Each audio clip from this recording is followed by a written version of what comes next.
وەختتان و خێر خەڵکە کوردەوار امیدوارم لە هەر کوێ هەن ساق و سەلامەت بن.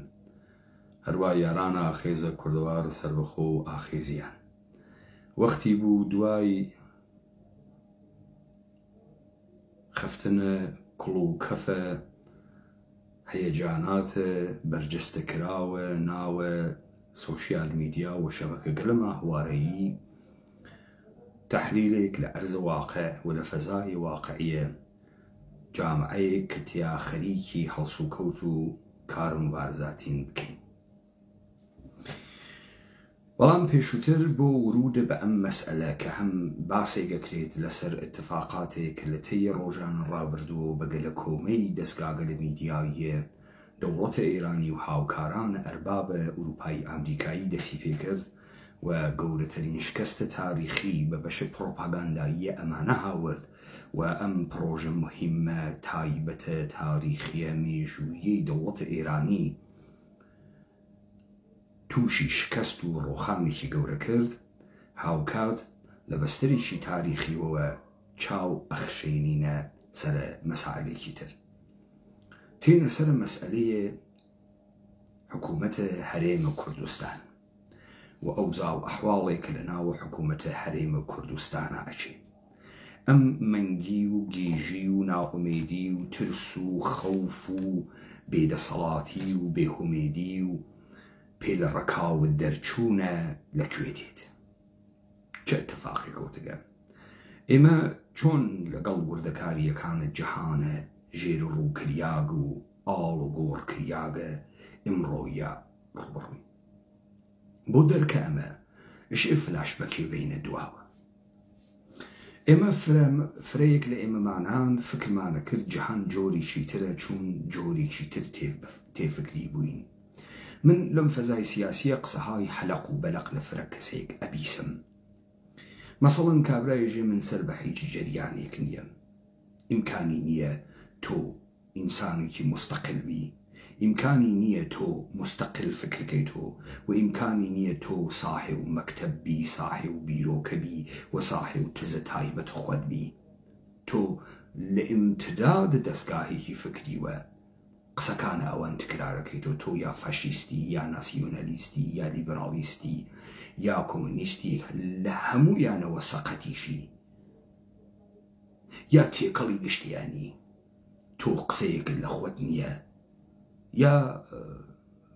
بنیادگەرایەکی دینی دیسان سەقەتی. ئەمەی کە تۆ خاوەن مەرجعیەت بیت و ڕجوعەت پێ بکەن و ئارای تایبەتت بێت، ئەمە تۆ ڕەهاتە. و ئەمە کەسێ هەڵەگەڕێتەوە ئێژێ من ناسیۆنالیست نییە، من نەتەوەیی بیرەکەم و یعنی چی من ناسیۆنالیست نییە، من نەتەوەیی بیرەکەم و ئەم تەلێکوێ هاورد؟ یعنی چۆن تۆ نەتەوەییت وە ناسیۆنالیست نییەی؟ نەتەوەیی یعنی چی؟ ناسیۆنالیست یعنی چی؟ ئەمانە لەکوێ تێت ئەگەیتە سەر ئەم وەزعەی کە ئێمە واین تێیە؟ ئەم وەزعەواگە لە کۆمەیان کردو عیدەیەک هەڵشکیاگ و عیدەیەک هەڵخەڵەتیاگ و عیدەیەک سوست عنسر و عیدەیەک بێوجود هەڵخەڵەتیا بوون و ئەیانوت ئینقلاباتیان کردەگەن. ئەمە لەکوێ تێت؟ با من تاریخچێکتان بۆ بەحسکەم. ئەم جەهانە لە قەرنە بیستایی هەو اتفاقاتێکی تیاکەوت. لەم دەسە اتفاقاتانە هاتنە دەنگ و تەسویر بوو، گزارش خەبەرنگاری بوو. بۆ ئەوەڵی بار لە ابتدای قەرنە بیسا دووربینگە لە بچووک دروست بوو کە یانتوانی سەبتە سەحنە بکەن و یانوت کە دووربین درۆ ناکا، کە دەرکەوتێدا دووربین درۆی فرەی شەکات. لێو دووە ورودە ڕادیۆ بوو. ڕادیۆ فرە مهم بوو. بۆ ئەوەڵی بار اتفاقی کەوت. ئینسانەکان وا تاکو تەنیا بوون، ئینسانەکان وا داویرەی هەڵس و کەوتیان مەحدود و بچووک بوو، ناگەهان جەهانیان هاوردە ناو ماڵە خۆیان. بۆیە حتا لەم بریتانیا کە خەڵکی زیاتر لە هەفتەیەک 2.5 پاوند داهاتی نەبوو، زیاتر لە 2 ملیۆن نەفەریان ڕادیۆیان سەردەبوو و ڕادیۆیان هەبوو. بۆیە ئەکسەریەتی وڵاتەکان لە ئەوایە لە قەرنە نویسۆ بە قودرەت رادیۆ پەیان بردبوو. هەر لەم سەربەندەسە کە دەوڵەتە بریتانیا کە ئیدعای دموکراسی پارلەمانتاری ئەکا، دەستگاه دەوڵەتیە پرۆپاگاندای رادیۆیی ڕێخست بە ناوە BBC British Broadcasting Center، یعنی لە ژێر نزارەتە دەوڵەتە بریتانیا بوو و هیچێک لە سیاسەتەکان ئەوان خارجتر نەیەتوانی قسە بکە، چون دەستگاهێکی خەتەرناک بوو. بەم دەسە دەرگایەکی گەورەی کردەوە بۆ فرە کەسێک، من جملە تبلیغات، سیاست بوو بە ئەبزار شەڕ، بوو بە ئەبزار سیاست و پرۆپاگاندا، بوو بە ئەبزار ئیدە پەراکەنی، بوو بە ئەبزار تەشکیلدانە هۆڤیەت ملی، بوو بە ئەبزارە گرێ بە یەکدانە خەڵکی لە ژێری یەک وتارە. بە ئۆڵیمبار لە تاریخە ملیۆنها ئینسان توانیان یەک مەطلب لە چەند ساعات ڕابردووە بە یەک و ببیسن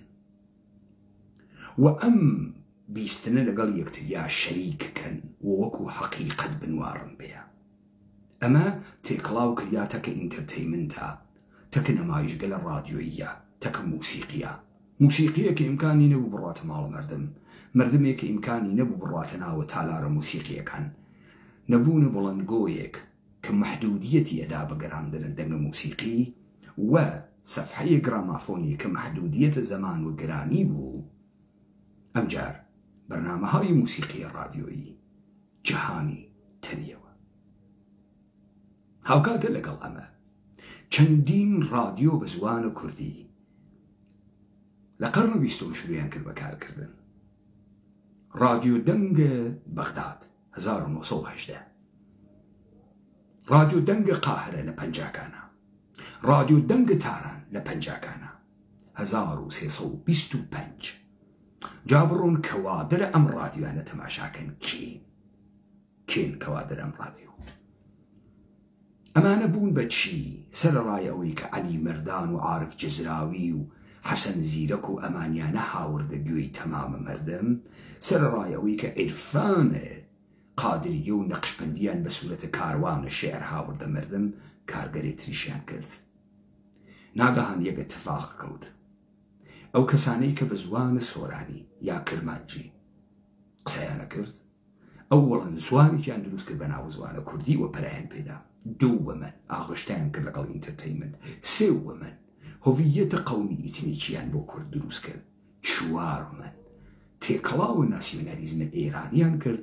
و بەجارێک باسەواد و بێسەواد فێرام قسەگەلە بوو. ئەهەمیەت رادیۆوا لەکوێ؟ ئەهەمیەت رادیۆوا لە ئەوەی کە و کاری کە دەستگای عەکاسیە کرد لە چاپە خەبەرە بە تەسویرە کە ئینسانە کەم سەواد ڕۆژنامەی بسەندایەوە بخوێندایە، ئەم دەفعە ئیتر نەگەرێکی بوو ڕۆژنامەکان زەرد بکەیت و محتەوای بێنیتە خوار تا ئینسانی بێسەواد بە هەبوونی زەخیرەی وشەی کەم تێبگادەی، بەڵکو بە تەماشاکردنە تەساویر سعیکە حاڵی بوێلەی، ئەم دەفعە گفتار، کەلام، هەر ئینسانێکی بێسەوادی تووشە ئەم سودۆ ساینسە کرد، تووشە ئەم ئاگاهیە کاذبە کرد. لذا مەرغوبیەت رادیۆ لادێکان و کوێرەدیەکانی گرتەوە. هەر کەسێک نانە خواردنی نەوایە رادیۆیەکی تەهیە کرد.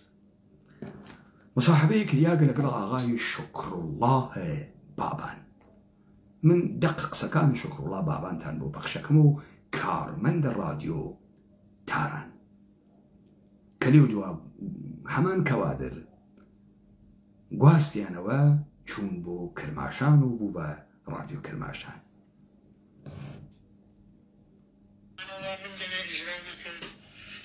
یەکێکی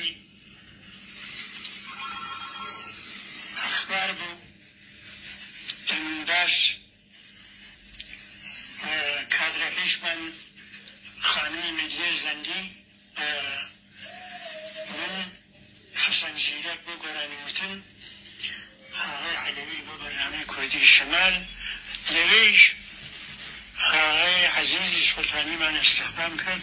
که کمک بگو آقای سید عزیزی علمی او 3 ساعت برنامه اجرا کرد. برنامه که من اجرا کرد یکی رژه کردی بود، یکی که هدیه شنوندگان بود و دیاری جگران، یکی که کاروان شعر و موسیقی بود، یکی که برنامه رابطه کرد و ناسیونالیزم ایران که پیوند کرد و نتوانیتی ایران ناوی بود که پیشان آقای دکتر مکری اینوسی ماویک ایتر او نهاد نتانی بیت من امنوسی و اجرایشم اکرد و بەڵێ دەستی خۆش بە ئاغای بابان یەکێک لە بەرنامەهایە کە باسیە کرد پەیوەند و کورد و ناسیۆنالیزمە ئێرانی بوو. ئاغای دکتۆر مکری بەرنامەکانی بۆ ئەنووسی لێو دواخۆی بەرنامەکانی پەیوەندە کورد و ناسیۆنالیزمە ئێرانی ئەنووسی. کامەسا ئاغای شکرڵڵا بابان با بێنمێ سەر ئاغای شکرڵڵا بابان.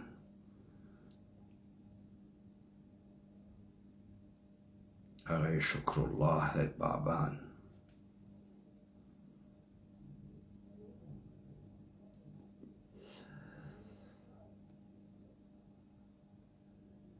لو ڕۆژەوە ڕۆیشتووە تۆرا و دڵی من هەرچەند نەگەڕێم بێسەر و شوێن ماوە دڵی من لەو ڕۆژەوە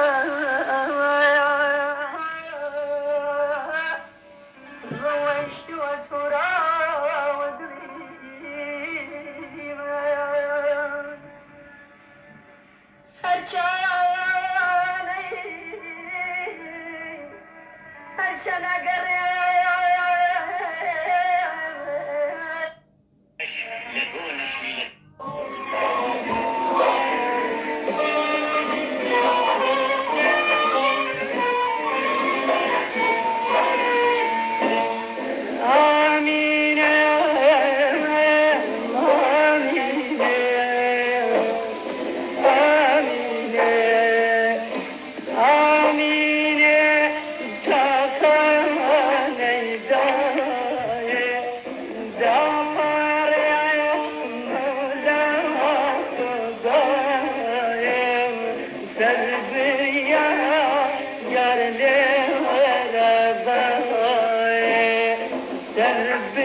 بهارانیش لتو سنجیلتر نابێ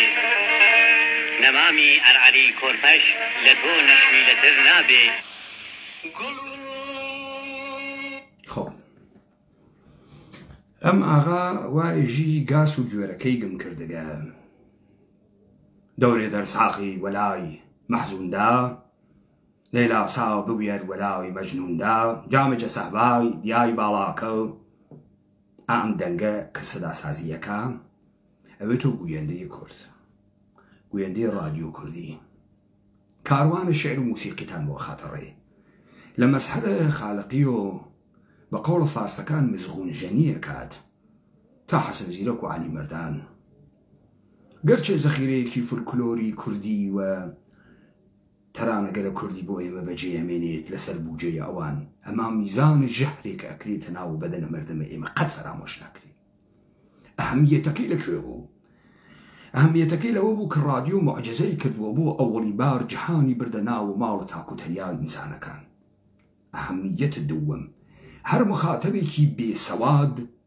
قسەکانی ڕادیۆی ئەبیست و فێری قسەکانی ڕادیۆ بوو. ئەهەمیەتە چوارۆم ڕادیۆیان ئەژەن لە ناو شەکەر و ئەیەندا پێت، یعنی ئەو شتەی تۆ حەزت پێیە کرد و بیستنی بۆت سەخت بوو لە لادەیەکا داکەفت بووی دەنگە موسیقی و شمشاڵ و ڤیالۆن و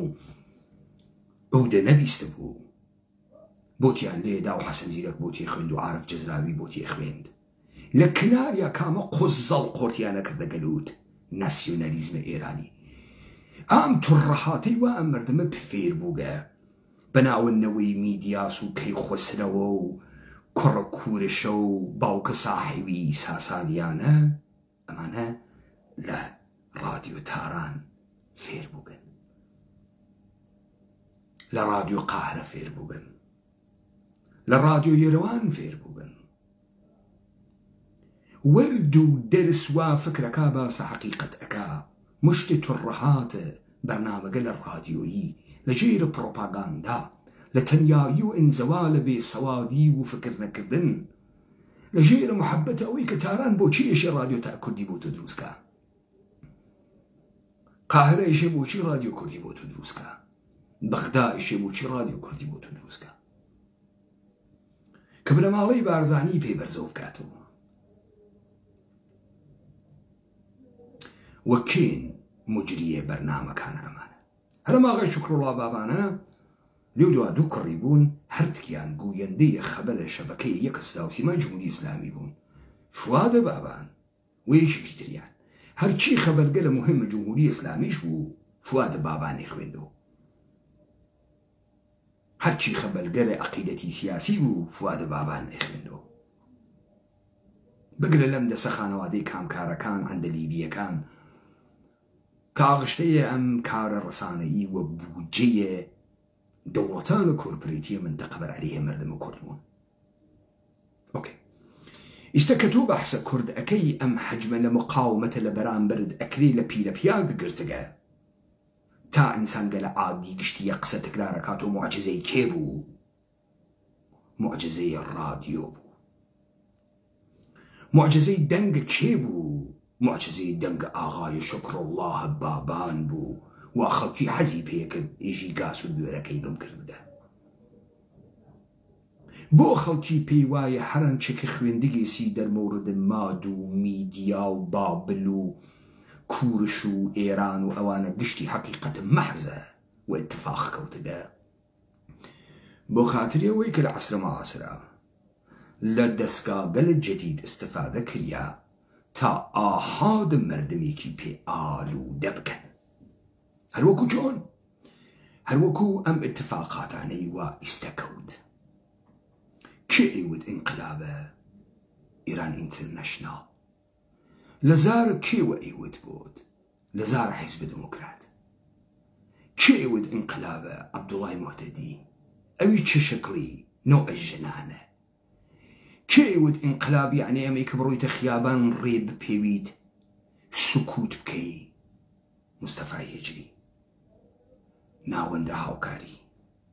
ئۆپۆزیسیۆنە بەناو دەوڵەتە ئێرانی. ئەنو بێنە خیابان خۆتان بشەکێن و خۆی ئەوەریت. عەتفە بە کام قەرینەیە تاریخی 1357 1357 ئینقلاب بوو. بڕۆ پرسە لەو خەڵکە گشتی ئێژێ وەڵا لە مەکەمتر خۆمان شەکاند و نازانین ئینقلابمان کرد.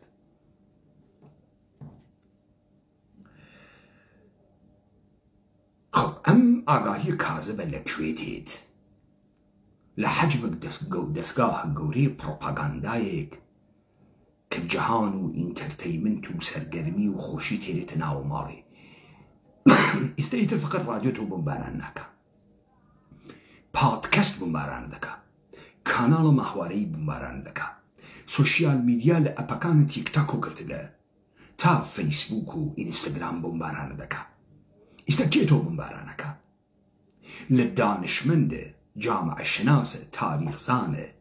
تحلیلگەرە سیاسی خەریکە بۆمبارانە دەکا تا خەبەرنگار و مجری تەلەڤیزیۆنی تا بازیگەرە سینەمایی خەریکە بۆمبارانە دەکا. تۆ چۆن ئەم شتانەی کە ئەیبیسیت ئەیزانیت؟ تۆ ئەم شتانەی کە ئێژیتی چۆن ئەیزانیت و ئێژیتی لەمانە بیستێتە؟ هیچی مەحسوڵت دەرکە شەرایط خۆت نییە، هیچی نە ئوفقی وا لەبەر پێتا، نە گوزەشتەیەک ئەزانی و نە ئایندەیەک ئەبینیت، نە یەک ڕۆژ لە عومرتا فکر کردەس و ئەمر مبارزاتی چییە بۆ لێت قۆمیاگە بۆ حاڵە خراوە. یەک لحظە فکرە نەکردەس دەرمەوردە وردترین مەسائل زندگیە خۆشتیش.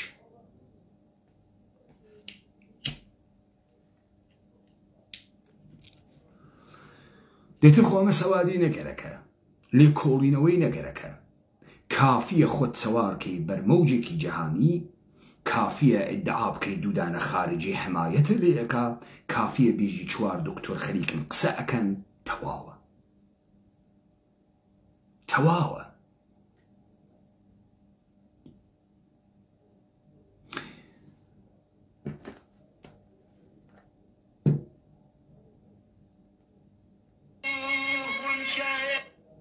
عفو.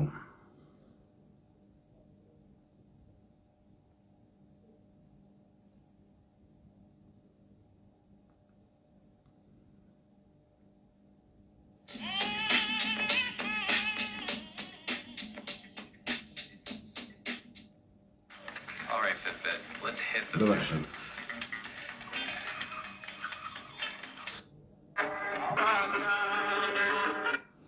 ئەمان دکتۆر دەردم چارەکە بنووسە بۆ لای قازی ئەو کچەمارەکە. خب یعنی مەرجعیەتە دکتۆر ختمیەتە کەلامە دکتۆر قانونیش ئەشکێنی تۆ ئەو تەشخیسی داگە من دەردم هەست دەردم منیش دەرمان ئەوێ بخواستن ئەو کەنیشکە دەردانی تر نمونەی واتانە بۆ تێرمەوە کە ئەم خەڵکە بۆ هەر کارێکە خلافە عورفەگەرێکی بیکات بە شوێنە مەرجعیەتی ئەگەڕێت. ئەم مەرجعیەتە بە کێ ئەدەن؟ بە دکتۆری ئەدەن. کاورا ڕواتە لای دکتۆرە ئاڵمانی نوسخەی بۆ بنووسن کە عاشقە شیدانە. چۆن بە تۆ ئێژن ئینقلابە؟ وەڵا تۆ فرە قارەمانی تۆ فرە مهمی دکتۆرێژی دکتۆرە مساحبەگەرە ناوە تەلەڤیزیۆنی ئیران ئینتەرناشناڵێژیتی پیا خاسەژیتی بۆیە تۆ هەر مەلایەک ئەوێنی لەم سەرزەمینی ئێمە لەم دورانە جەدیدە ئەوانەی وا سوێڵیان تاشی بۆ ڕیشە مزەخرەفیان دانیاگە مەلای ئەوقاف و غیرە ئەوقافی هەم مەلان هەم دکتۆرن. دکتۆر مەلا نێرەکەر دکتۆر مەلا ئەحمەق دکتۆر مەلا شەیاد دکتۆر مەلا کڵاوبەردار دکتۆر مەلا بێشەرەف دکتۆرای گرکە لە سوودان لە جینەی بیساۆ دکتۆرای هەز هەرچیش دەواوە لایوە هەم مەرجع فقهیە هەم مەرجع ئاکادمیکە ختمە کەلامە تەمام تەمام باوەڕی پێ بکە ئەو کەرە هەرچیەژێت و باوەڕی پێ بکە.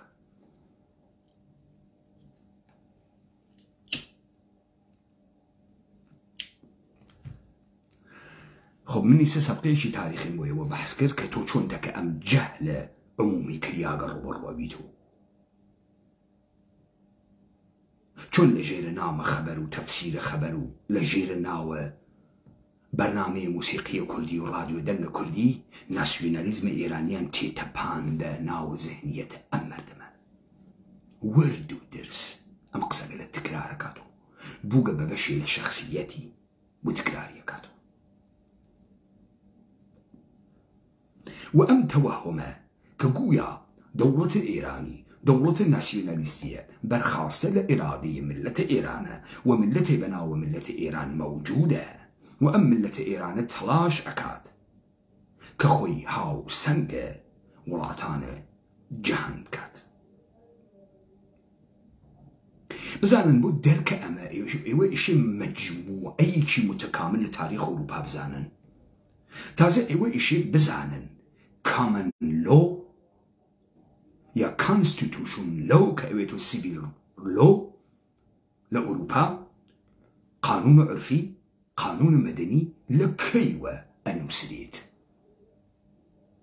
لە کەیوە تەعسی پێکرێ لە بریتانیا لە قەرنە حەڤدەهەموو بە تەعسیکردن لە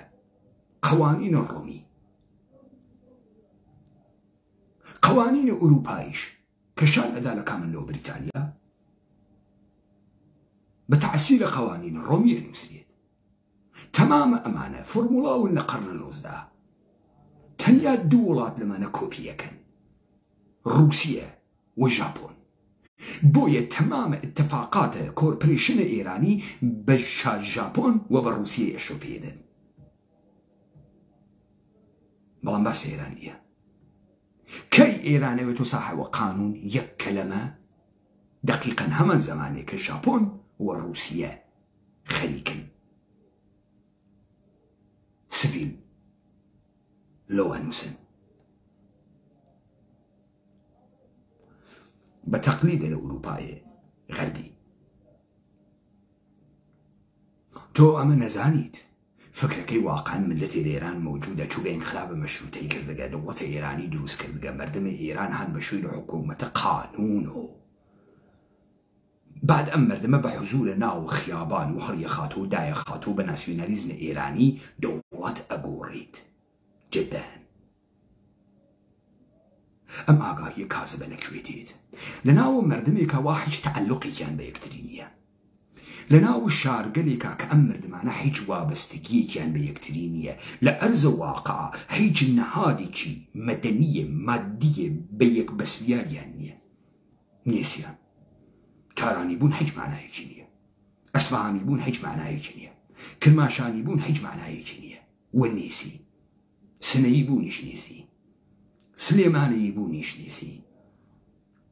كومالي مردم لجيقهاي مختلفة كوش درياغن لمقاطع مختلفة تاريخية لجيقيك خرو بقنو بناوي شار كشارنية جيقي متراكمة مردمية وحج ارتباطي كي كومالايتي لنيوان أم مردمة موجود نية أوي حلقية ما نيهش تقصو چيه آيستا خلق لهريمي كردستان يجي اگر بوجه لبغانيه چي كين آلگور کردنه پول تنیا عامل پیوندی نیوان مردم پارس پوله تنیا دلیل کش بیکو ارتباطیان هز آلگور کردنه حاجه کردنیه سر پته امیشه واو دسی کیوه واو دسی بغاو تاران و انکاراو دمشقو ای چون ایوه توهم داتانی گرتو که انقلابه كام انقلاب بابا جان بابا زاني لأمر انقلابا شورش لبرام بر پستو بكرامت بونو فروماي بونو حقير بون هيج وقت نابد شورش وهيج وقت سناك ولي شورش كهر أم مردمه بدليل أم بيغا كاسيان بيكن بقصد دا صلاة سركبي چون شورشي كان ابتداوه لجيرة دوروخ كرياجي لدى صلاة بچو كرياجي بكرامة كرياجي تقيان اكا كأم دا صلاتي واي بيكر لبيني بوا خوي دا صلاة بقريد وكو دا صلاة دار رسو كوتكا وكو دا صلاة دار برخوديان بيكا ناچيت اخواني خواستو التماسو في كليدانو بوما قروانتمو بير خوارو من فرم مهممو أوريكم لي بدرو قسكانم بشنفة أما قسي كاورايك وا ذهنيتيان جلجان دقا واچونيتي بيرو كردنيان ليسن دقا سو والتنياي خويا خليك دابوسي والنازانيت ناتوانيت هيز كومل دربيري أو بو دولة إيراني قال كومي كرد كلفاز السومية كقريكيسي حتى يبكاتو خوي لجيرنا وإنقلاب مردمي نما يشكل إنقلاب وين كرياق وينا كرياق أن لا ينبكا بحمو دسو دسلوكا كاني دسي بيكرد تمامي أمانة دسو دسلوكي ولاتاني ناوچن بزانا اوی که تو ایالمینی بشیوی ساختار برامد بو در حاطق دل فعالیت قل جاسوسی منطقا حج كامل لناو دل واقعية جامعيك لناو دل تزاد كاني نهات كسدرو بل كل دل فعالية جاسوسي هات كسدرو بو باشك شكردنوا برقيب برامبر ولهم انكاتا هيشتنوي دسالات خنسا كردنو بي أسر كردنه تهديد كان حرش كان والتمامي أمانة رديف بوجيان هز ودروس كريان بويا حج كامل معنا نخاون إيده نخاون بنياد نخاون عمق اجتماعي نخاون بريبونا تمام أمانة بس لياقنو بكرسته کە کەرەستەکان لە جێگەیەکی ترە و تابی نەکرێ. ئەوە بوو دەوڵەتە ئێرانی شروعی کرد بە هەموو دام و دەستێکی هەموو ئەرباوێکی پرۆژەیەکی ڕژان بەناوە پرۆژەیە ئینقلاب وێناکریاگە ئانلاینیە دەستە شاراوە لە ڕێگەی تەمامە ئەیادی خۆیوە. مشتی مردم فاسد کریاگە ئەقڵ دوور خریاگیش بوون و هەوێنە ئەم ئاگرە وا لە ئوروپا داپۆسیاگن و هەڵشکیاگن و کۆمەڵ ئینسان بێ ئەقڵ فاسدە شەهوەتیە ترسەزاورن تا بنەمل فکرەکەن فرە ئیبن وەقت و بەچکە زرنگن کەوتبنە ناوی بازیەکە هەلێکیان بۆ هەڵکەوێ.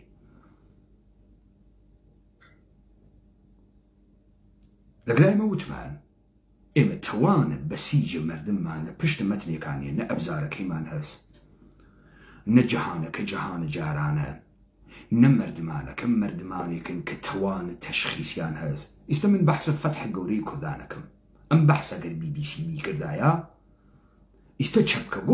گۆڵ مردم شادی ئەگەیڕان ناو خیابانە هەڵیخستەوە و تەبریکاتی ئەوت بە ئاخیزیان. بەڵام چون BBC نایژیتی چون فیلمی ناکەوێتە دەرەوە لە جەلساتە خصوصی وەزارەتە اطلاعات کە بێژی چ شکستێکی خواردەگەن و حفاظەتە اطلاعاتە سپا ئەم خەڵکە نازانێ پیرۆزی یعنی چی، فتح یعنی چی، سەرکەوتن یعنی چی. بۆ لەبەرەوەی ئەم مردمە فەرزەکانی واگرتگە وای ئەگەر ڕۆژێ مردم مەچەکی بکاتەوە. دەی مردم چۆن مەچەکیە کاتەوە معلوم نییە. مردم ئاوا مەچەکیە کاتەوە تێتە خیابان و شعارەدا و ئیژێ مەرد بەر عەلیە خامنەی ئیتفاقە فرە گەورەیە کەوت. ناهیچ اتفاقی نەکەوت. دەسەڵاتە مادی بەهێزە مادی لەبینە چێ. لەبینتان مرد؟ نه. ئەی چۆن فکرانەکە لەبینە چێ؟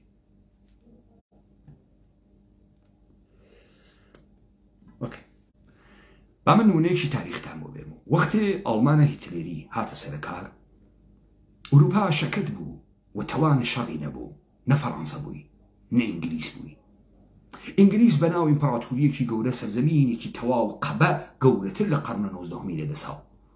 دوای جەنگە جەهانیە ئەوەڵیش تەواو گەورەتر بوو، تەقی بوو هەرە. بەڵام نە هێزە نظامی بوو، نە پووری بوو، نە ئەیتوانی ئەم قەبارەیە گەورە ئیدارەکە. تحملی حیچ شەڕێکی نەبوو. بۆیە دڵی پێوە نەوەڕاتە ناوە شەڕ. بۆیە هەر لە ئەوەڵ و گەرەکیان و مەماشات بکەن تەکە ئادۆڵف هیتلێرە. فرەیان پێخۆش و ئادۆڵف هیتلر لە موسولینی بکات. و پێشیان خۆش نەبوو بڕۆنە ئیتحادە لەگەڵ ئیتحادە جەماهیرە شەورویە. ئیتحادە جەماهیرە شەوروی تەهدیدە بالقوە بوو، فرەیەک لەمانەیە ئینقلابە ئۆکتۆبریان بەڕەسمیەت نەناسی بوو. ئەمما فەشیزم و قدرەتە ناسیۆنال سۆسیالیستە ئاڵمان ئاوەنە گەورە بوو کە ئوسوولەن نەوعی ئیدەیە کە بەحسیانە کرد ئەوەنە قەیرە منتەقی بوو لە لەحاظە ئەوان و سەهم خاکیەکی گەورەی لە جەهانە کرد کە ئەمانە گەرەکیان وایە شەڕ تووشیان ئەو، نەیان گەرەک وایە شەڕ تووشیان ئەو. هەر ئەبوایە شەڕکەن چەندین دانیشتنیان کردویان سەر نەکەفت تا ئاخری وەک زۆری مەجبور بوون ئیعلامە جەنگ بەر عەلیە ئاڵمان بکەن. ئاڵمان لە خۆی پەلامارە فەڕەنسای نەدا، فەڕەنسا ئیعلامە جەنگی بەر عەلیە ئاڵمان کرد و ئاڵمان فەڕەنسای داگیر کرد. لەوێ بوو کە موسولینیش هاتە ناوە شەڕ. ئەویش ئیعلامە جەنگی کرد چون فکری کرد ئاڵمان بەرەندەی شەڕە. ئیستا قانون جامعەی جەهانی فکرەکە ئێران تەهدیدە. چیە ئێران تەهدیدە؟ دوو بەرنامە بێرن کە جامعەی جەهانی لەسەر بنیادگەرایی شیعە قسەکە بێرنی. دوو دانە خەبەر بێرن کە کاناڵگەرە خەبەریە ئوروپا و ئەمریکا ئێژی بنیادگەرایی ئیسلامی شیعە خەتەرناکە. ئیمکانی نییە، مەوجود نییە. باسی ئیسلامەکە نەها، باسە بنیادگەرایی ئیسلامیەکەن، ئەمە باسە بنیادگەرایی سونیە سەلەفیەکەن لە نەوع القاعدە و جبهة النصرة و داعش. بەڵام تا ئێستا نەیانوت کە یەک دانە شیعەی بنیادی خێری خەتەرناکە نەیانوت کە وە نایژن. دەی چۆن تۆ فکرەکەی جامعەی جەهانی بەر عەلەیهە ئەم دەوڵەتە تێت لە کاتێکە تەمامە ئەمانە ئەیانزانی دەوڵەتە ئاڵمانی هیچ ئۆپۆزیسیۆنێکی نییە. بە قسەی خۆشیش و ڕێگەگە لە سڵح ئامیزیش ئاڵمان ناچێتە دواوە ئللا ئیشی زۆرە ئەسلحە لە بەرامبەریەوە کاربووی. ئەی چۆن کەسی زۆرە ئەسلحە بەکار بەرامبەرە دەوڵەتی ئێرانی بەکارناوە؟ چۆن ایالەتە متحدەیە ئەمریکا 27 موشکی دەریافت کرد لە ئێران لە پایگاه عین الئەسەدە عێراقا یەک واکوونیشی نیشان نەدا زاتی نەو دەمکات و چۆن دەوڵەتە ئێرانی بووگەسە و ئەنتەرە مەیدانەکەی سیاسی و نظامی ظاهرەن عێراق ئەمریکا گرکێسی ئێران ساحەویسی ئێستا دەوڵەتە سەرەکارە سوودانی خۆشیان بە ئەتراف خۆیان نژن 100% دەوڵەتە ئێرانیە، دەوڵەتە شیاع سوودانی ئێعتلاف قانون و ئیتارە تەنسیقی کە کۆ بگنوتەکە یەکتریە بگەسۆن دەوڵەتە. چۆن ئەم جامعەی جەهانیە بعد تێد ئەم ئێرانە ئەخا چۆنی ئەخا؟ تۆ چۆن دووچارە ئەم تەوەهومە بوویت؟ کارە پرۆپاگانداس ئەوسا ڕادیۆ هەر ڕادیۆ ئیستە 100 دانە جۆر بۆمبارانەکری لە خەبەرنگارە مستەقل لۆگرتگە تا سلبریتیە خۆڕوتۆکەرە سینەمایی کە ئەم ئاگاهیە کازبە بە تۆدا. ئۆکەی تۆ چۆن فکرە کردو ئیسە وای تەناوە چە خەمێکە وەڵا خەڵکی مەیوس بووگە شەکەت بووگە فرە خۆتان شەکەت کردگە فرە ئینقلابتان کرد. تۆ چۆن یەکشەوە بووی تۆ ئینقلابی؟ جواوەم تە نەداگەسەوە چەندێتە کە دەوڵەتە ئێرانیە مبارزەت کرد ئەی چۆن یەکشەوە بووی تۆ ئینقلابی؟ وەڵا نازانم ئینقلابی بووین ئەیسە چۆن نییە ئەوشە نازانم. ئینقلاب سەر و خواری هەسوو و ئەڕباتە سەروتێتە خوار و فرەنکانسە بەرز و نزمی هەسوو وەکو ئەو چرت و پرتەی وە ئەم حیزبانە ئەیانوت وەختە شەڕە چریکی شەڕ شکستیشی هەسوو دەرچوونیشی هەسوو سەرکەوتنیشی هەسوو کاورای کاول تۆ 80 ساڵت دەرەچی من پیرۆزیم وە تۆ نەدی تۆ حەد دەرەچی ئەچوار فەتح گەورەیشە بکردایە دابزانم هەسە نەخێر فەتح گەورەیشتان تیان نییە. خۆ ئێستا چه اتفاقی کەوتکە؟ ئێوە فەرزەکانتان غەڵەتە لە نوکتەیە غەڵەت عەزیمەت ئەکەن. فەرزەکانتان ئەمە بوو یەک مردمێکی تاهری وجدان بێداری بە ئیمانی بە کەرامەتی خۆ بە زلزان مەوجودە کە تەحمڵ زوڵم و ستەم ناکا و لە بەرامبەر مەرگە کەنیشکێکا بەناو ژینا و وجدان عمومی خەڵکی بەری خوارد وتی خۆ تۆ باوکمان نییە وە باتۆمەیتەمە لە سەرمان لە ناو قەورسانە سەقزە ژنەکان ڕووسەریەکانیان شەکاند و زەڵفەکانیان تەکاندا ئێران هاگری گرت کاریکاتۆریان دروست کرد و کاورا وەقش پۆلیسەگری وەقش. بعد ئەم خەڵکە ئازاد و قارەمانەی ئێرانە حتا مەولەوی عەبدولحەمید ئەم دەجالە بووگەسۆ قارەمان لە بەرامبەرە خامنەیە. ساڵە 88 ئاغای ئەلیەکبەرە هاشمی ڕەفسەنجانی معمارە حکوومەتە جەدید دەوڵەتە ئێرانی بۆ ئستقرار دەسە ڕاستە خۆمەینی ئەوەی وا عەلی خامنەئی نیا سەرە کورسیە قودرەت یەک خەتابە ئیمام جومعەی موەققەتە تاران و لە 88 حمایەتی کرد لە مردمێک هاتن ناو خیابان ئەو دەمەی چەسپیان پێوەنیا پێویانۆنیا. مەولەوی عەبدولحەمید لە ئەلیەکبەرە هاشمی ڕەفسەنجانی گەورەتر بوو خوسی بکێشن ئەو خەڵکە تێ هەڵدریاگەی زاهدان 400 نەفەری کوژیا لە ڕۆژی جمعە لەسەر نوێژ خوێندنە وەم ئاشکاریە یەک مەلای بێشەرەف سنی بازە زاهدان حکم جەهادی نەدا. دەیکەی بۆ کەیتە دەی ئەمە کەی گەرەکتە بەمری بڕۆی بۆ لێ خوا ها شیعەیەکی ڕافزی وەختە عیبادەتە خوداوەند لە ڕۆژ جمعە داگیتێ بەرە گولە زۆڵم لەمە گەورەتر هەست بۆ کەی هەڵگرکە فاسد ئەو مردمە بەلوچستان فرە مەزهەبین دیمانەرێ وەڵڵا وای ئەگەر مراجع السني حكم الجهاد يعني بان ملة آمادة شربة الشهادة تو اويني كورا قشتي فاسدة لنا والروابط نئو ليبرالية دا بروسياغ لنا وكالا ودرو دسيشي قل كسوقنا إسلاما ودرو نمان دي إيمان من ندي باورك إيمان لتندانا كفي ما قريونا أجن كردة مهمة كوا كردتان مولوي عبد القادر حميد بو قارمان بين رفراندوم كان اي خامنئي كسي شنو بيجي مولوي عبد الحميد تو كي خفناكا شون خفناوي خلقي قارماني بلوچو دم قوبان لبي كرد هليان خستو چه اتفاقي كفت دولة إيراني قالك شبو لجيل أم مطالباتو بسيجة همجيو هم بستكية همغانيو نمايش قلم محدودة براكنده انقلاب ويناك ياغا أونلايني بكا وبيجي خوا حالي ناغري وخليكين أروين برو حل كردني يتفاقد أخيز كردوار صربخو ورؤ لقل انقلابي جامعيا آلودية أفكار الراديكالية انقلابي كرد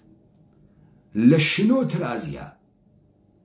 لمهابات ترازيا لسنة ترازيا لجوان رو ترازيا چه اتفاقي كود حاكمية يعني مؤسسات تصلات مادي بارقاه مادي خلق شنو ليدا خلق مهابات ليدا خلق جوان رو ليدا دولة إيراني زيقي قرد بويا أولين دي بيتكان من كاملا درست حمل محتواي انقلاب نماوي شيد استشاراوي دا حمل شعاركاني داي حمل محتواي بمحتواي دا هم وتيك خلقك متعين أكينها لدستان داري تيرينها بويا من بو أولين بار وتم شنو كان باندمي مهابات كان باندمي يعني بي كان وباء شار بشار بقريتو خلق فيدوي دولة إيراني دي نمايش ويناچه تبرو هاتشي كرد هات نمايشي كلا كشتار لنا وشار جوان رو خستري توسط ملابي شرفكان السني وخلقيان خستبر في شك ونيان هيشت خلق هداية شده تمام مؤسساته كان بقري ملابي شرف كان سرق ورسان جوان رو اوانة انواع جيوتان لمانا وقت خويتين يسر وقتان او ملابي شرف نادروسة حرام زاداني اهل التسنن سربة دستگاه دولة ايراني ولو مزقوتان اشيرين ايما دنگ انقلابي ومردمينه ايما خود مردمين خود انقلابين حساو تكوى تكتاننين كف دستان باب بزاني لم نمايشة كردتان دولة إيراني زيقي كالجمي كردو علي خامنئي روحي توقي شكستي خوارد فرزك أمس كدولة إيراني خوي قريكي ونمايشة انقلاب بدا وبيجي خلق فريق بين درو هنيك الكريوي بين تدم مردم وشوار دوساسي صانا فريان لي بوكو جيتو عديك يعني بكات زندانو خو حالي ناقري بو انقلاب وتمام الساختار حفظك تمام الراند خاران حفظك دمامك بقوري اما فرز دروستكس واما اشتا دروستكس دي ايران نيتوان شكست من بيدا انقلاب نمايشي مان وويناك ياغا انلاين مان شكست بيهاورد انتركاني ماغن توقعنا عن ترى فاحشاني وقسيانا كرت انقلاب الجنانة وانقلاب موسك شوارتي خو هلي ناقري وهلي يخينو دا يخينو نما فرتوفاتي نما نمو الدولة إيراني خشتانا كان نابوتان أكين نما يتر تمام كي أمش كستي بدولة إيراني هاورد إيما وخلقي إيما وكرد وقومي كرياك هاورد من بيان بشيمان بونو هاد چی کرد؟ هاد وتی والله أحكام الصادرة بود دزگیر کریاگا كان إعدام درملة عام إيه دولة إيراني إيسا إجا كاوري لپاوا ودوري جواني حزية کرد لجني جنك وجواني جواوي نيداوا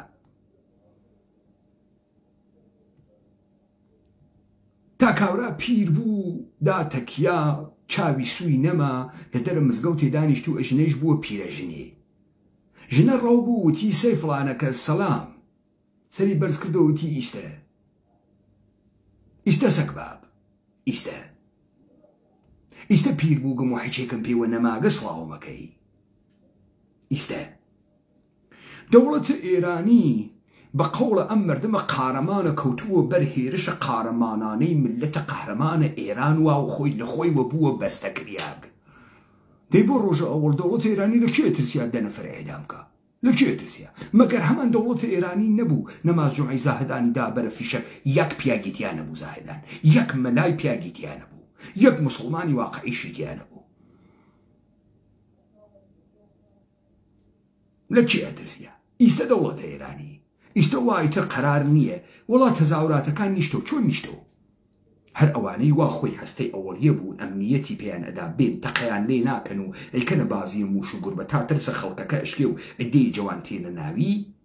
ئەوەی لابرد. ڕۆژە ئەوەلیش دیوێتەکان مەوجودەوە وەختێکی سەرکوب یعنیەوە ئەو سەرانە نەهانێتە دەرەوە ئیتر نەهێناتە دەرەوە تەزاهوراتمە ئاها دوکان داخستن نەما ئەوەی ئەهات وە کاورای مەریوانی ئەیوت ئەگەر دوکانەکە دانەخی ئەی سووتێنین بۆ ئیتر نایە بێت بێژێ ئەی سووتێنین دوکانەکە نادا ناخرێت. ئەمە ناوەندە هاوگاری بوو قدرەتە ئەحزاب بوو فیان پێکرد یا سپای پازداران دایەخست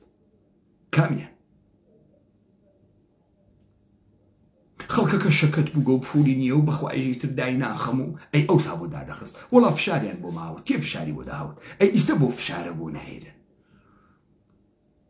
چۆن عەلیە خامنەی دوای 100 ڕۆژ حاڵی بوو کە ئێشێ بڕوا ئیعدام کە ئیستا ئیعدام کە چه اتفاقی بکەفێ دێ خەڵکەکەی تر تەزاورات ناکەێنێت تو خۆت نایکەی تو گەرەکت بوو ئەمە تەزاوراتە واقعی بوو گەرەکت بوو ئاوە چاوە مەردم بسێنیت دووشکاکە نییە وەسەد خیابان کلاشینکۆفێکە نییە وەسەد خیابان یەک مەخزەنە 75 200 نەفەری خست بۆ سەرکوبوونەکە دووکو جاران کە ئێمە ئەزانین ئەکەی بۆ ناکرد لەکوێ ترسی قوانین نێودەوڵەتی بە کامە قدرەتە ئیجرایی کێ حازرە ملیۆنێ سەرباز بێنی ئێران داگیرکە کێ ئەمریکا ملیۆنێ سەربازی گەرەکە تا شار و شارۆچکە داگیرکە.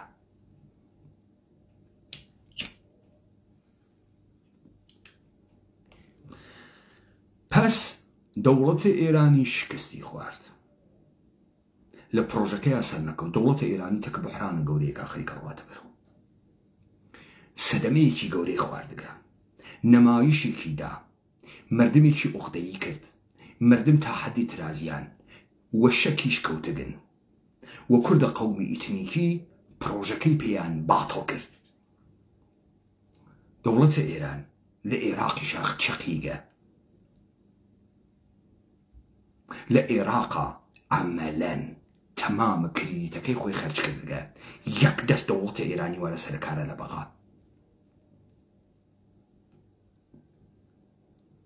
ئیسە چه اتفاقی لە ناوچەکە ئاکەفێ چه اتفاقی لە ناوچەکە ئەوڵەن ئاخێزە کوردەوارە سەربەخۆ و ئاخێزیان شکستە گەورەیەکیان بە دەوڵەتە ئێرانی و گەوڵەترین پرۆژەی هاورد بەرادەرانە ئەمنیەتی و ئەیادیە چڵکاوخۆرە بەرادەرانە ئەمنیەتی خاص بدەن هەرم تریبوونە هەر ئەم یارانە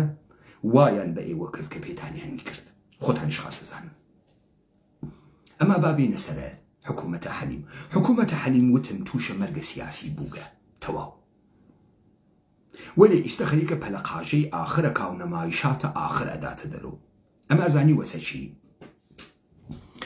وەسە ئەوەی کە کەسێ ئەزدواجە دائیمی کردوێت تا ئەوەی کە کەسێک بە وەعدە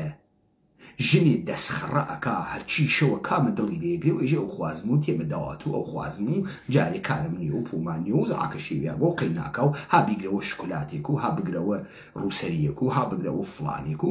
فەرقە کاتەکە ئەغدە دائیمیە. حکوومەتە حەلیمە کوردستان هەر ئەم هاشوو هوشەی کە کردی لە ژێرە ناوە قانونا بووبن و فدراڵی و لە ژێرە ناوە قانونا مەشروعیەتە بینوملەلیان هەست طبق ڕەئی دادگاه باڵای عێراق کە گەورەترین مەرجەعە عێراق و قانونە عێراقە ئیشی تەمامە سەرچاوەی داهات لە نەفت و تەسلیمە بەغا بکە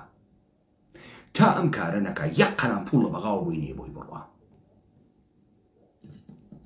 ئەم بڕیارە وا لە سەرمێزە هەر وەختی مەیلیان بێ نیشانێدە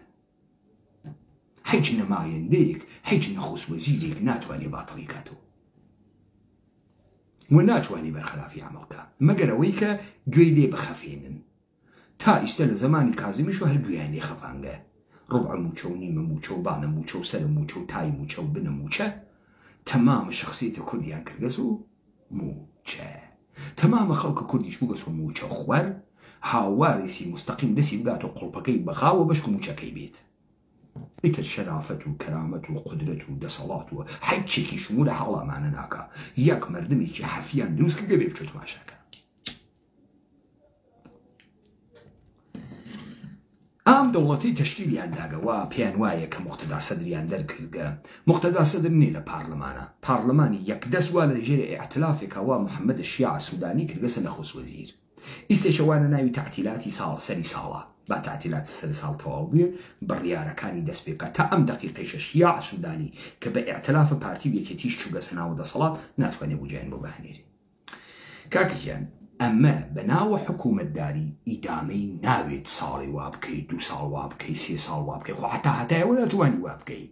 تۆ حتا هەتای ناتوانانی عێراق لە وەزعیەتێکی فەسادا دابنی کە هیچ کەسێ چاری هیچ کەسێ نەکا تا لە ژێر و بە تۆ دوو قەرار بن ئەمە عێراق زۆری نییە و گشتی فاسدە بڕیارە دادگا هەباڵە عێراقیان بۆ گرتگە دەی خۆ ئەگەر دانێ پێیابوێ هێزی بەسەر ئەوانی ترابێ هەر حەپەلوش ئاکە پس ئەمە دەوامی نییە ئەمە ماڵە نزیکە دەریاز ئاو ئەیوا هیچ نییە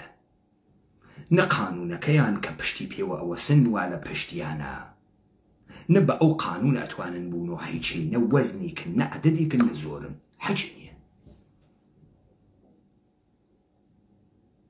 و ئەمما وەزعیەتە زۆنە سەوزە وەزعیەت زۆن سەوز وەزعیەتێکی تەواو بحرانیە کوڕەکان ئاغای جەلال تاڵەبانی وانە وەزعیەتێکی فرە خەتەرناکە لەسەر مشارە دانیشتبن لەم ڕۆژانە سەحڵیانەتەکێنن ئەم نەمایشاتە کارتۆنیەوە ئاغای باڤڵ ئەیدا نەمایشاتێکی نەخنەماوی شکست خواردەگە وا بە هیچ کوێ ناگا با من 3 4 دەلیلە بۆ بێرەم ئاغای باڤڵە تاڵەبانی دلیل ئەوڵ بزان ئاغای باڤڵە تاڵەبانی هەم شێخ جعفەر هەم مەلا بەختیار شێخ جعفەر جەدیدەن مەلا بەختیار قەدیم وتی یەکێتی هێزە مەلا بەختیار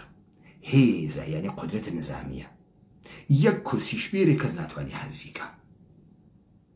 شێخ جعفەر وتی تەنیا هێزە شەڕکەر یەکێتیە یەکێ لە نزیکانی لاهور جواوی داوەوتی و کامە هێز شێخ جعفەر یەکێتی مەشروعیەتە مردمی نییە دەنگیش نایێریت ئێوە لە انتخاباتە گوزەشتە من خەبەرە ئەسەحم لە دەستگاهای ئەمنیەتی خۆتان هەست 5 کورسیتان هاوردگە 15یان داگەبێتە دەنگ نایێرن هێز سەربازیشە نەماگە ئاغای باڤڵ تاڵەبانی نەتماگە ئام هێزە لێفە چلتیکە کار کەسی 2000 نەفەر و 3000 نەفەری بۆ خۆی بوو هیچ کامیان لێ نەختیارەتوە تۆ ماگیت و وەهاب هەڵەبجێ و هێزە مزورە جەدیدێک کە ئێستەخدامە کردە هیچی نییە هیچی نییە نە هێزە معتەقدە نە هێزە شەڕکەرە نە سەربازە وەتەنە هیچی نییە کۆمەڵی تفەنگچین تفەنگەکە دانێن و دەرەچن مەعاشخۆرە تفەنگچین تو خوا دەمەزانی بەشێکی فرە لە کەوادرە قین لە دڵە یەکێتی بەرعەلەیە وەسیاگن فاسدنا پێت وانە بێ لە تو باشترن فرە فاسدن بەڵام نێنتەکی تۆ دەستگاگە لە ئەمنیەتیت نێتەکتە خۆتیشە مەزانی تو خۆت هەرەوە بووی وا لە مساحەبەکە وتت لە ماڵە ئاغای ئەژی ئەمینە 2 پیکاب مستەمسکاتە ئەمنیەتی دەراوەرگە ئاغیە حکوومەتی ئێمە حاڵ و وەزعی بێت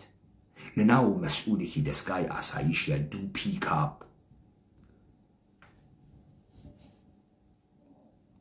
فایلە تاپ سیکرەتی تیاوێت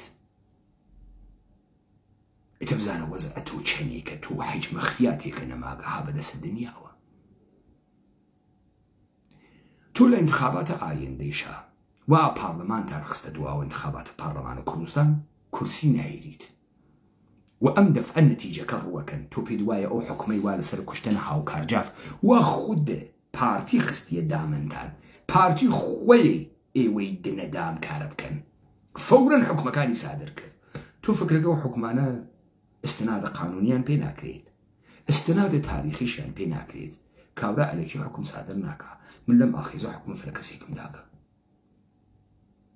حتا بمرێ و حکومە واوەسەریوە تا ئەو ڕۆژەی هەناسە بکێشە واوەسەریوە حکم دەرکریاگە بۆ دەستگیریتان خۆت لە مقابلەکە وتت هەم حکم خۆت دەرکریاگە هەم حکم کاقوبا دەگرات تۆ پێت واوە حکومە پاکەوێت و کاک پاڤڵ نەشتبا مەکە کاک پاڤڵ ئەوە پاک ناوێت و ببەخشە باڤڵ بافڵ عفو با دروست ناوم هاوردوێ ئەو حکومە پاک ناوێت و بەرعەلیهێتۆ بەکاریە بن بە عنوانە چی؟ بە عنوانی یاخی مافیایی جنایەتکار کە لە ئەبزار حکوومەتی سوء ئستفادەی کردەکە بەرعەلیهێ کارمەندان حکوومەتیە دەوڵەتە عێراقی و هەرێمە کوردستان دەنگ نایریت هێزە سەربازی دەپشت نییە پێت وایە کۆمەڵی سەلەفی بۆ گەن بە نمایش داخستنە مەیخانە تێنە پشتە ئەوانە گەن نیرو وایەنە بۆ خۆیان نیروون ماتەڵە تۆ نەون ماساویان بۆ تۆ نەیەکرد ئەوان ئەگەر عەدەدی واینا بۆ خۆیان عەدەدی کون ماتەڵە تۆ نەون نۆکەریە تۆیان نەیەکرد ئەم نەمایشانە بە هیچ گوێ ناگەن لوولتانەکەن اتفاقات واوەڕێوە ئەمە حکوومەتە هەرێمە کوردستان تووشە مەرگە سیاسی بووە لەبیرتان نەچێت ئەم وەزعیشە بۆیان ناچێتە بەرەو منتەقە ئالوودەی اتفاقات بنیادینە دەستگاگەرە جاسووسی کەوتنە گیانی یەکتری ئێمەش دارێکمان واوە دەسوایی دێنە سەر گشتیان هیچ کەسێ لەم سەرزەمینە ناتوانێت کارێ بواتە ڕێوە ئیلا ئیشی لە کاناڵ ئاخیز ڕەو بوێت وأنا نايلين روبيت والنايلين بوي بشيت السلو أمي در مورد حليمة كردستان وتمان تنيا كسي كأتواني بربا من اتفاقات أنا بقريمين وقنا ديان سيناريو تربوتان شاركرياغا وأما خسيسي قدرته وبازيقر الجاسوسية بازيقر الجاسوسية اللي هو خاصة رزاني لذا تا ئەم دقیقە یاران ئاخێز و ئاخێزیان بزانن ئاخێزە کوردەوارە سەربەخۆ سەنگەر لە دواوی سەنگەر خەریکە فەتاکە هۆشدارە خۆشمان عەلەنەن ئەدەین و عەلەنەن بە تەرەفە مقابڵ ئێژین مەکە خەریکی اشتباه ڕووی مەکە خەریکی اشتباه ڕووی ئیستێشە ئێلامەکەین لەگرا حکوومەتە هەرێمە کوردستان تووشە مەرگە سیاسی بووگە و فەقەت ئاخێزە کوردەوارە سەربەخۆ ئەتوانێت ئەم کیانە کوردیە گەورەتر بکات و بیاڵێتەوە هیچ کەسێکیشمان لە ساحەکە حەزت نەکردگەها و بڕیاری شمدا نەیەمە سەرە پارتی وێکێتی و نەیەمە سەرە موچە خۆرەکانیشیان چون ئێمە ئێستا هێشتنەوەی دەسەڵاتە گشتی کوردیمان لەلا مەنزورە وەلێ ئەمانە تا دقیقەی ئاخر نەمایش بۆ ئێوەکەن دقیقەی ئاخریشتی ئەقوچێنن خەڵکەکەیش بۆ ئەزانێتە خوا بەرەو پیری هاتکە لە بەغاوەکە تێن بۆ حمایەتە لەوان تێن ئاغای باڤڵە تایڵەبانی وەختی کورسیەکانت چوار کورسی و ڕوویان کەوتیان چوار کورسیە وەختی کەفە چەران هاتیتە دەرەوە هێز بێریتە دەرەوە هێز لە بەرامبەرەدا ئەنێن ئەم دافە هێزی یەکێتی کۆنە یەکێتی لە بەرامبەرەدا ئەنێن و ئێژن دلیلی ئەوەی کە یەکێتی ئوفتی کردە تۆوی تەواوی ئەو قسانەی وا فکرەکەی لەسەر ناکەفێ لەسەر ئەکەفێ هەرلۆ ئتهاماتانەی کە لێو ئەدەن دەرمان خۆری تو تریا خۆری تو نازام شیتی تو ئەمانەی کە هێشتا پێ بدەن و تۆ دەنگە نەکرد تۆیان کرد بە ئەو بشە ئەمانتە گشتی لێدن ئەها لە مقابلەکەی ڕووداوە هەڵگەڕیای تۆ نامەی گرتنی منیان دەرکردووەمە چۆنێ تۆ فکرەکەی فر قسەی عاقڵانەیەکە کرد ئەو نامەی گرتنە تۆی دابوو باڤڵە تاڵەبانی تۆ مەشیان نامەی گرتنە مەسرورە بدایە تۆ کارتە نەکرد تۆ نەت کرد بۆیە ئێوە لە سیاسی نەکارە سیاسی زانی مشتێ فاسدوا لە دەور و بەرتانە ماسا و چی فکرەکەن ئەوانە فرە حاڵیانە ئەگەر لەم دنیا گژمەلی هەنجیر خۆر وایە هەنجیر بەدار و نەما ئاغایە باڤڵ تاڵەبانی هێنری کەسنجەر یاک نەفەرە نایێتە وەکو خۆی استراتیژیستە گەورە یەک نەفەرە نایێتە وەکو خۆی تو فکرەکەی هەر ئەنتەرێ هاتە دەرەوە دوو قسەی بۆ تۆ کرد ئەم دنیا قشنگ بەڵەدەم کارە بکە ئێمە بە دەوڵەتە ئێرانی شکستمان هاورد ئێمە فەزای ئینقلابیمان تەحمیل کرد ئێمە تو فکرەکەی بۆ حکومە بەرعەلیە بەکارناوە ئەنجا قەشەنگ نیرۆکە و بێنە نوریەکێتی لە بەرامبەردانێ پێت ئێژن تۆ تبقە قانون یاخیت و دەوڵەتە عێراقی دەورداگەس و قانون حکومەتە هەرێم و دەورداگەس و جنایەتە بەرعەلیە کارمەندانە گەورەترین و حەساسەرین نهادگە لە ئەمنیەتی عێراق کردگە ئیشتیشایەتی شوێنە تەقەلوب گشتیشی بۆت مۆرەکە هەرچی کۆنە یەکێتیە مۆریەکە بۆ ئەوان مۆریەکە ها جا مەلەفەکە ڕووەکەن کورە مەشیت و ئەمە دەرمان خۆر و ئەمە فڵان و وەختی سکوتە کردەمانیانە پێت داوە دەنگە نەکرد وەختی حکومێک دەستگیری تۆیان سادر کرد و تۆ لە جێگەی خۆتاوەکو پیاک دانەنیشتی حکومە ئەوان سادرکەی وات پێکن وەختی دەوڵەتی ئێرانی وا شەق سەدام حوسێن بەقەیەوە بوو شکستی لە سەدام حوسێن خواردبوو ئێوە ئیستە بوون و ساحێوە دەوڵەتی ئێرانی دەوڵەتی عێراق و دەوڵەتی عێراق کزۆڵە دەسە ئێرانە مەرگتان خۆشە دوو متر لەو خاکە عێراقەوە دەسە مناوایە لە تارە ڕاویانە منیە چون بەچە ترسیم کریاگن بە فیشەکە عێراقی وەختە خۆی خەجاڵەت ناکێشن ئێوە نە سیاسەت مەدارە عێراقین نە سیاسەت مەدارە کوردن چین ئێوە وا زیقتان کردگە بەدەسە ئێران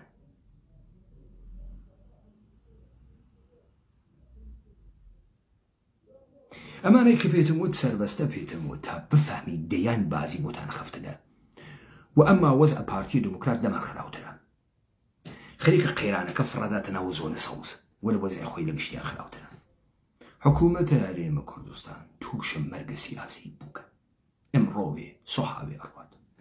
یارانە خێزە کوردەوار و سەربەخۆ بۆ دفاع لە مردم دفاع لە خۆتان و دفاع هەر لەمانەی کە نانخۆ لە پارتی یەکێتی بووگن ئێشێ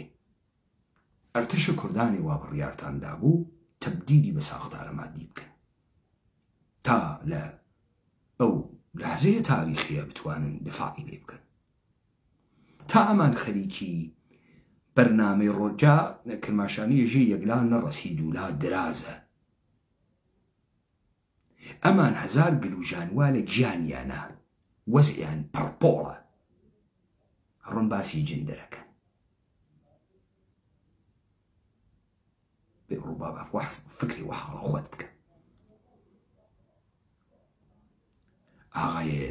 باڤڵە تاڵەبانی لە ناو جەهانێکە کە جەهانە نەئۆلیبرالیە و سیاسەتەکانە نەئۆلیبرالی ئەچێتە بەرەوە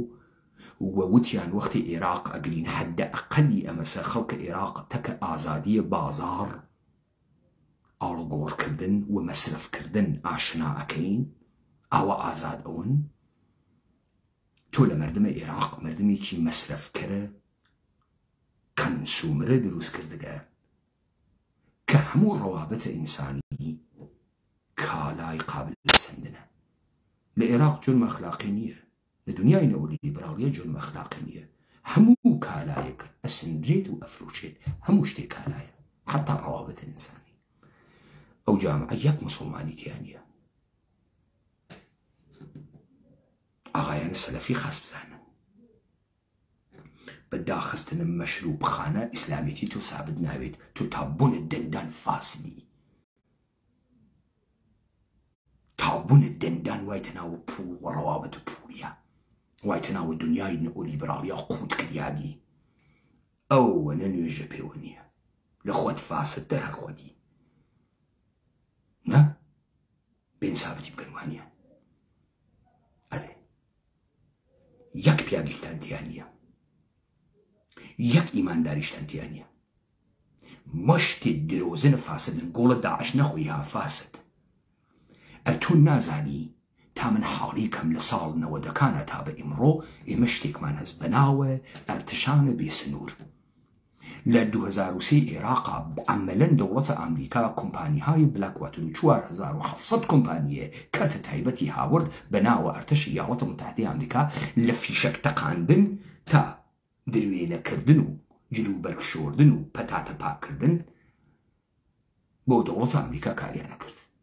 هەر ئەو بلاکواتە ئێستا چووگە لە شانگهای ناوە خۆی گۆڕیگە لەژێر دەستە دەوڵەتی چینە ئەرتشە جیهانی دروزەکە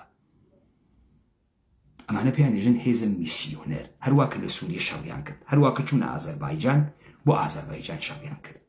پوڵیان واوە دەسۆ کۆمپانیگەنە مختلفن ئایستا سایتە ڕووسیەکان خەڵک استخدامەکەن ئەوەی کە سابقەی ئەرتەشی بێت لە سووریە ڕۆژێ 2000 دلار ئەداوە تەکتیرەندازان یانێ و قۆڵ ئێوە نیشانە شکێن قەناسە یوگسلاویەکان شەڕکا بۆ ئەرتەشە سووریە ئامانەی تۆ ئەیانوێنێ ئەمریکایان هەنێرێ تحتە ناوە مستەشارینە ئەمریکا گشتی هێزەکانیان هێزی میسیۆنێرە کۆمپانیهای خصوصین دەستە دەوڵەتە ئەمریکای پێناچێت کە بکوژرێن سەربازەوە تەنە ئەمریکانیان پیشفەنگ و پافەنگ و مەرگەژێرە پەرچەم و سرودە ملی و براڕۆ و سەربازێکمان مرد ئیتر نییە کاورا کۆنە ئەرتشی وگە قەراردادیان تەکابەستگە مانگی 200,000 دلاری سندگە خۆی مەسئولە خۆیسی مردیش مردووە دەرەک شغڵیەوە بسە بڕوا فیشەک بتەقێنێ بڕوا خەڵکی بکوژێ ئێستا تۆ فکرەکەی دەواعش کۆمەڵی خوێڕی گیرتێنن خۆیان ئەتەقێنەوە ئەمە ئیمانی ئیسلامیەکە نە عەزیزم نە غەڵەت حاڵی بووگە 2000 ئەهرمە فشاریان هەست یا لە کاورا نقطە زعفیان گرتگە یا پوڵیان پێداگە بە خانەوادەکەی یا هاوردگیانە تحتە تەسیری مەوادە ڕەوانگردان قەراریان داگە یا فشارێکی گەورە و گرەوگانگیری وا لەسەریە کاورایان تەتمیع کردگەی تەقێن و دەواعش نەخەڵەتیە فکرەکە ئێمە مەردەمەترین ئەترسین لە سەلەفی و سەدەفیها ئێوە توورێک نایەن ئەو لە پیاگ نییە ئەو نیش ئیمانتانتیان نییە مشتی فاسدە تابوونە دەندان فاسدن حاڵیت بوو ئاڵێ باڤڵ حاڵی بوو ئەم نەمایشانەوە هیچ گوێ ناگە دانیشە مەجۆڵی خراویەکەیە خراو لە خۆتی خراوەکەی دایەوە خۆش